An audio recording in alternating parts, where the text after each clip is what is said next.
Good morning, students. This is the 8th video of the chapter Electoral Politics. And in this video, we are going to discuss a subtopic, that is acceptance of election outcome.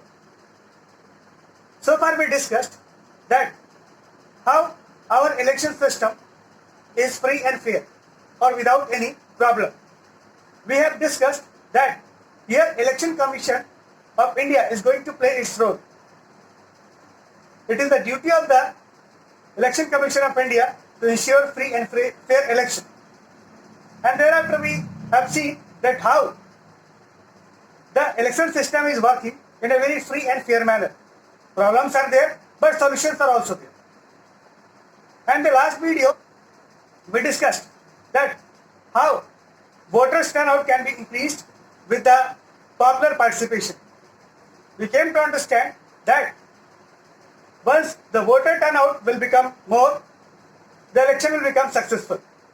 Now in this video, we are going to discuss acceptance of election outcome. It means that the political party which is going to defeat, if it is accepting that okay, the election was conducted in free and fair manner and now this time people has not given mandate in our favor, then we are going to accept the defeat.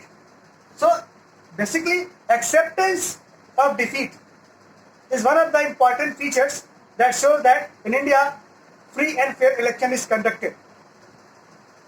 Now few points are there and through which we can easily understand that acceptance is there or not. The first point is written: ruling parties routinely lose elections in India. In state level also, at the state level also, and at the central level also. So both the levels, we have seen that most of the ruling party are going to lose the election. I can give one example, like in Maharashtra, we have seen BJP was there. After that, Shiv Sena came to power. Similarly, in UP, Samajwadi Party was there, Bahujan Samaj Party was there, and thereafter BJP came to power. And it shows that the ruling party, it can got defeat also. It can be defeated also through the election. It can lose the elections also. So in India, it is happening and people are going to accept it. If the political party which is going to lose the election, they are going to accept it. They have complete faith in Election Commission of India, and that is why over the time when the election is going to happen, they are going to accept victory also and defeat also. Now, next point is there. It is written about America. In America, the sitting representatives are not going to lose election. In general, in a particular situation, they may lose the election. But in general, the sitting representatives are going to win the election all the time. But in our country, most of the MP, or I will say that half of the MP and MLAs are going to lose the election after 5 years of term. So after every 5 years of terms, after completing the 5 years, they are going to lose the election.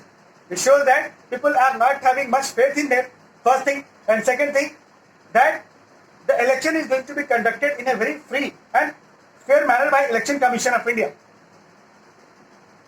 Apart from that, one more point is there, that it has been seen that most of the person who are winning the election by using the muscle power and money power, they also loses the election. The public is going to think about development, the public is going to think about construction, if the public is going to think about decriminalization, then the candidate who is having, or the representative who was known for its money, power and muscle power, now he may also lose the election. In Bihar also, in UP also, in different parts of India also, we have seen such examples. When the person was known for its money power and muscle power, he lost the election. In the upcoming election, he loses the seat. So this shows that the election outcome may be in the favor of a particular candidate or it may be against of that particular candidate. In both the situation, the candidate or the representative will have to accept it. So acceptance itself a testimony to tell that election is going on very smoothly without any corruption or without any problem in India. And if some problem is there, then it can be sorted out. Sometimes, after the election, the political parties which may lose the election or which are going to lose the election, they may raise questions. And they may term the election as the disputed one. In some instances, it took place, otherwise the election in India has been very smooth. In some cases, when disputed election took place, then how the different political parties responded. So we are going to understand this. There are different reasons for disputed election. The first reason is that in the election, malpractices has been used.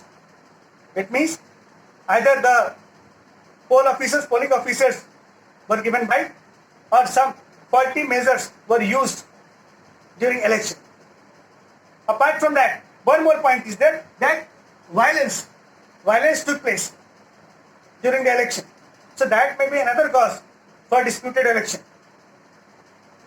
The people who are going to create violence, they may disturb the entire ballot processing, and this will create disturbance, this will create controversy, and the election will be termed as disputed election. Recently, charges were framed that the EVM machine is tampered one. It can be tampered. If there is some fault in the machine, then who will be responsible? This question was raised in Delhi by different political parties, and there is questions over the functioning of the EVM machine. But the authenticity, they actually raised question over the authenticity of the EVM machine. So these were the reasons for that disputed election, or that how the election was disputed, was termed as disputed. So basically these were the reasons. Now what is the solution? The first solution is that we should investigate the EVM machine, as it was investigated in India, and it was found that machine was working very efficiently. But in order to satisfy the voters also and political parties also, it was decided that finally VVPAT system will be introduced with the EVM machine. Now voters will get the receipt that actually vote was given to which party. So we'll get the proof of this in forms of some receipt, verified paper receipt. This is how their claim can be settled in a positive way. Now, what is the other solution? Other solution is re-election. That if the Election Commission of India will take it as very serious matter, and he will announce for re-election in that particular area or for that particular booth. So what will happen in that case? In that case, again positive impact is there and negative impact there. Negative impact is that this time, as the election is going to take place second time, the people will not feel much motivated. They'll become lazy to give vote for the next time also. It is termed as duplication of voting. So they will not go with the task that was done before. So this time they will become lazy. Second point, who will guarantee that this time also the violence or the problem will not occur on the election booth? Second problem is that. And what is the third problem? So it is the third problem is that high cost is involved in every election. So this election is also going to become very costly. As the cost will increase, ultimately the burden will put on the ordinary people. So ordinary people will bear the burden in the form of taxes. So this is another problem that will start with the re-election. But again, positive factors are also there. The positive factor is that the election will give some satisfaction to the political party who loses the election or who got defeated in the election. The re-election will also give the opportunity, or it will give a clear-cut message to the political parties that the Election Commission of India is not going to accept any form of corruption, and it will provide some room of re-election so that next time the party who is defeated, maybe they will win the election. So this is how the free and fair election is ensured. And when the election is termed a disputed election, it can be solved easily. Thank you so much.